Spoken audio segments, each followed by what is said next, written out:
ክርስቶስ ዝም የሚል ይመስላችኋል? በመብቴ ነው እዚህ ላይ ዝም ያራበታል። እዚህ ስዕል እናቅፈው የሚናገሩ ሰዎች እነሱ የማን ስዕል ናቸው? ስዕል አታምልኩም። ሕፃን ልጅ ነው ቤት መታ የቀደደችው። በእጃችን የሳልነውን ስዕል ካመለክንማ ክርስትናው ምን ላይ ነው? በዛ በስዕል ውስጥ እመቤታችንን በረድኤት እናገኛታለን ብለን ስዕል የሚያመልክ የኦርቶዶክስ ተዋሕዶ ሃይማኖት ተከታይ ሰው የለም። አያችሁ ተጨመዳችኋል።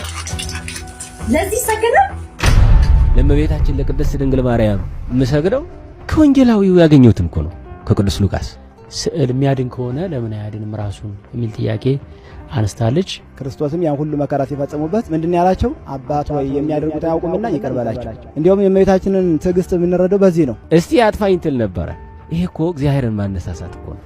ግደለኝ አጥፋኝ ማለት እኮ ነው። ቀደም አድርጎ እግዚአብሔር ለድነት ዓለም እመቤታችን አዘጋጅቶ ነው የሰው ልጅ ሁሉ የፈጠረው። ሰው በመጀመሪያ እኮ ስዕለ እግዚአብሔር ነው። ስዕልን መንቀፍ እንዲሳሉ ያዘዛቸውን እግዚአብሔርን መንቀፍ ነው። ለሚያምኑበት ነው የሚያድኑት።